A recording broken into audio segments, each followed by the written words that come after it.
What is up, my triggers? Eccentric Hat here. Today, our special guest needs no introduction, but I'm going to give her one anyway. GRETA AURORA is relatively new to the men's rights movement, but she's made a massive splash to the effect that all three of us, Elizabeth, Philip and I, have become quite enthralled with her. In fact, when I went down to London recently for the March for Men, she actually spent a couple of days with me showing me around the city. So please give a special warm welcome to GRETA AURORA. Yay! Thank you very much for having me. It's a great honor that you're allowed to be here. It really is. No, it's a great honor. It's a great honor to have you here. Can I just say, I don't know if the screens are the same for everybody, but from where I'm sitting, both the women are on top with men underneath, and I think that's just completely apt. Yeah, unfortunately, that is purely your perspective, much like in most things in life. Exactly. Like for me, all the women are on the left, all the men are on the right, which is politically pretty... Well, that's also quite apt, yeah. Yeah. Maybe not here, but generally speaking, trends, the macro kind of lens, yeah. For me, I'm watching porn in another tab. Which is also quite apt. So, GRETA, could you introduce yourself real quick and tell us in a couple of sentences how you got interested in men's rights? So I started my YouTube channel this spring, and originally I was just talking about feminism, and also I have a background in biology and also social sciences. So I started out by talking about the biological differences between men and women. And my original aim was to celebrate these differences, the same differences that feminists try so badly to deny.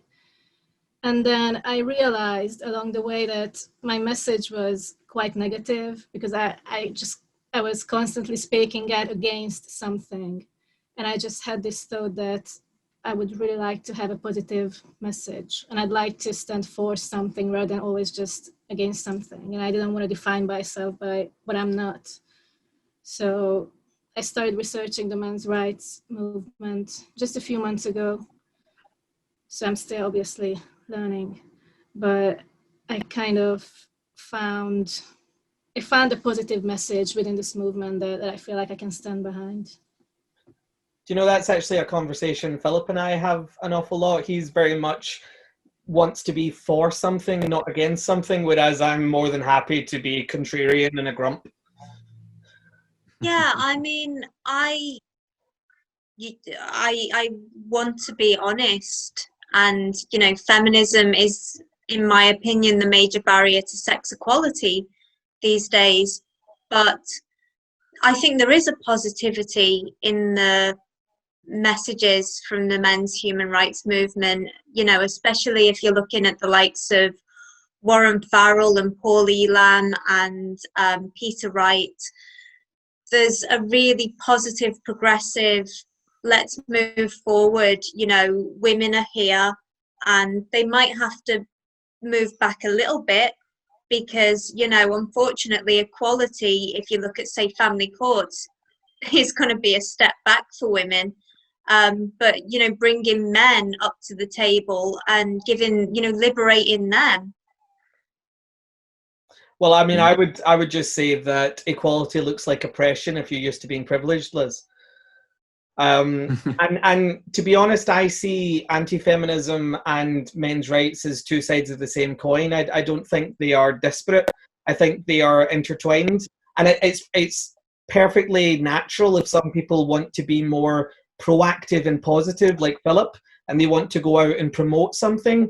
Whereas people like me, who have always had a great enjoyment of dissecting ideas and finding the logical flaws within them, you know, like I always loved reading stories and finding the plot holes and wondering, like, you know, how as a writer to learn from that. So as an egalitarian, I learn from feminism's flaws and its logical fallacies, and I try to be a better person because of it. I try to not emulate the mistakes that I hold them accountable for. Yeah. Do you feel, Greta, like I do, that as a woman, feminism speaks on your behalf, and so you have a duty as much as, you know, a desire to oppose it? Well, for the first part of your question, I've never felt feminism spoke on my behalf ever. That's what they say. I can remember. And I do think, well, I think anyone, regardless of their racial background or sexual orientation, should be allowed to speak about any issue in the world. So I don't think that should matter, but I do think it lends a certain level of authenticity to a movement when the type of person that's privileged by what the movement is fighting against speaks out against that privilege. I totally agree. It's not necessary, but it helps, I guess. Yeah, I mean, it's something I have a lot of emotional difficulty with, because I don't, you know, I hate the fact that my sex gives me an authority in this fight, but it does. So, you know, I can't ignore it. I have to use it for good. I guess it might amplify your sense of responsibility in a way. So that's perhaps how I've experienced it myself. But my main reason for always instinctively opposing feminism is that, I guess my reason is a bit different to most people's. I've always felt like women were at least as powerful as men by default. And that's mostly because I grew up adoring female pop stars like Madonna and watching old Hollywood films with Elizabeth Taylor, Marilyn Monroe. And I just felt like these were some of the most powerful people ever alive. Like, how could anyone claim that they are in some way oppressed? And sort of I've always had that voice within me that also, I've had it from my family too. I was lucky growing up, because also from the outside, I've always had messages that I could be whoever I wanted to be.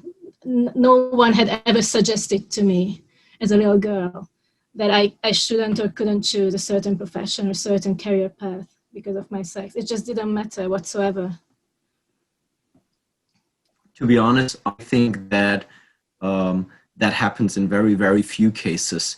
Nowadays, feminists or a lot of people try to create this image that in the past people were kept from choosing certain careers, and that boys were forced into a general and girls were forced into a general. And to a certain extent, that has happened, but I think to a far lesser degree than people try to portray it now, especially in the last 40 years. Yeah, I mean, before the 60s, it was different, but I think since the 70s, there was no question. I became a hairdresser. Nobody ever questioned, oh, you're a man and you're becoming a hairdresser. Nobody ever asked that question. Nobody asked me, oh, so you want to dance in a Latin formation? You just did what you wanted to do. And nowadays, I mean, we have 2020, and the people now claim that they are fighting for men and women finally being able to choose that what they want to do. Sorry, you've been able to do that for decades. Yeah, but are they? Because, right, our eldest boy is now 11. And even when he was born, you know, good parenting meant letting your kid be free to do whatever they wanted to do. And, you know, if that was a boy wanting to wear nail varnish or a girl wanting to climb trees, that was absolutely fine. And it didn't mean anything. It was just let them be kids. But now it's like, if your boy wants to wear nail varnish, you should get him down to that clinic because he might be a girl inside. You know, I feel like we're progressing that way. Oh, absolutely. Oh, can I agree with Elizabeth and say that I Actually, do you know what? Can I agree with myself and say that I personally think we do still have gender roles. It's just different gender roles now. So, for example, the gender roles that we all fixate on, the ones of girls becoming, you know, homemakers and men going down coal mines, yeah, those are outdated. But we still conform to two specific dichotomies of women being vulnerable and oppressed and abused and needing to be empowered, and girls speaking out, blah blah blah blah blah, and men are all apologetic for crimes they haven't committed, and they have to atone for sins that aren't theirs. So our gender roles are there, and they're far more insidious. We fixate on ones that are gone, but we ignore ones that are present.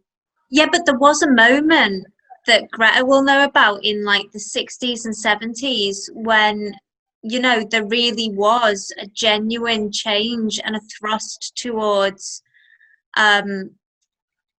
openness, people being free, you know. And so you had the likes of Camille Paglia on her university campus campaigning for, you know, the end of curfews for the women on campus, because, you know, the price of freedom is risking rape, and if women want to do that, they should be able to do that, you know. And she is very much, I mean, I know you like her too, don't you, Greta?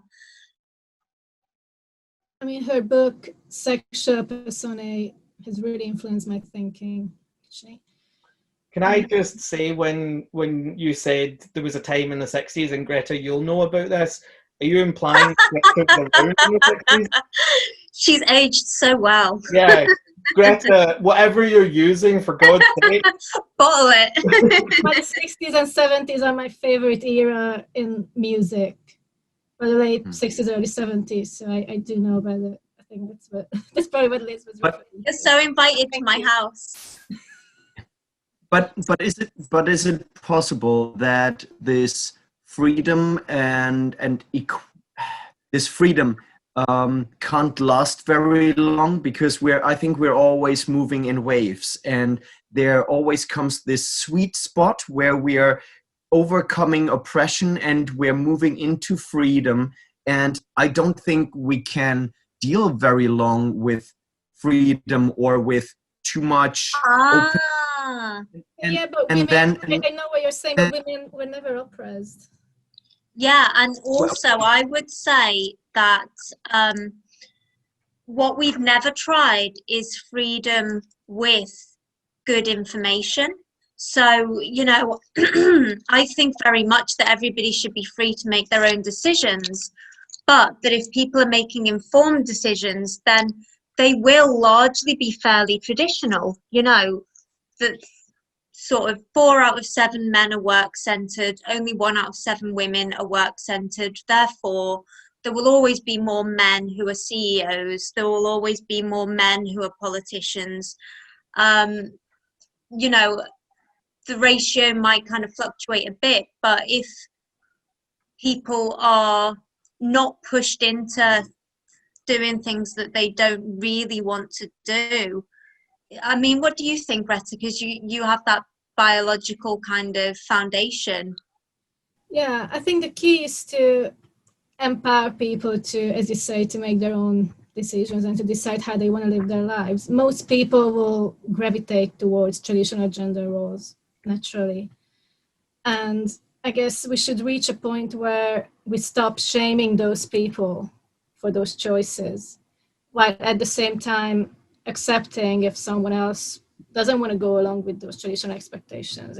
It's like the problem with feminism is that as much as they like you to think they're tolerant, they're one of the most intolerant movements ever. I mean, they literally shame women if they make the wrong choice, and they claim they're pro-choice, but they're pro-choice only as long as you the make the right choices. Yeah.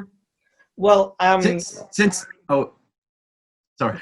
Can I yes, say, in reference to what you were talking about, Elizabeth, with Camille Paglia and Christina Hoff Sommers and a lot of the second wave feminists who are now despised by feminism, who wanted genuine equality and liberation and freedom. Alison Tiemann from the Honey Badgers talked about how in the past, based on, you know, just what was practical and pragmatic, women were kept safe through curfews, and they were kept in the home because the world was dangerous. We didn't have police, we didn't have lamps, we didn't have phones, anything that our modern amenities allow us to be so much safer. So women were kept safe in the house as a pragmatic thing. And then when technology got so much better and society evolved to the point that they could be a lot safer outdoors, feminists or egalitarians, I don't want to say it was a feminist victory, but egalitarians fought for them to be able to come out and accept the reduced burdens and reduced threats that were out there now. However, feminists said, well, why can't it be that we live in a world where we have freedom and we don't have threat? You know, why can't we just push men to the impossible standard of creating that utopia where, you know, they police each other 24/7. There's cameras everywhere. There is no-go zones for men and only women bars and women-only gyms and so on and so forth. Just to the point that women can go anywhere, do anything, no matter how stupid, no matter how unsafe, and they will be protected because that's what they deserve. That's what they are entitled to. That's what feminists desire. And Alison Tiemann said there is a limit to this. If feminists keep telling men that it's their duty to make women safe, no matter the cost, eventually it will come full circle and men will say, do you know what? We tried it your way with all the freedoms. We can't do it. It's simply not possible. You're going to have to get back in the house because that's the only place that we can 100% assure that you are safe. And that's what you said was important. Yeah, well, I mean, you know, you're kind of, what you're saying there brings to mind, you know, the kind of restrictions on women in Muslim countries, you know, like the veil. To me, is not a misogynistic garment, it's a misandric garment because they're covering women's hair because they think if a man sees it, he's not going to be able to stop himself raping her, you know. And so I do think that there's a lot of things that we look back on and think, oh, that was, you know, a terrible assault on women's freedoms because people didn't respect women. And actually, if you think about it and look at it, it's actually that they didn't trust men. Yeah, but the really misandrist way, and I think that's kind of where we're going towards, would be castrating all men or just putting all men under surveillance so that women can do whatever they want to do and men are constantly under control. I mean, that is what they proposed, and I know that it was meant as more of an attack against people who are pro-life. That's what they proposed. I believe it was Alabama. I can't remember. They said that once a man reaches 50 or has 3 children, he should be forcibly castrated. And they said, like, their whole point was, oh, you don't like it when the government invades your body. Well, then stop making laws about ours. However, the irony is that people who are pro-life don't want you to have surgery as opposed to are forcing surgery upon you.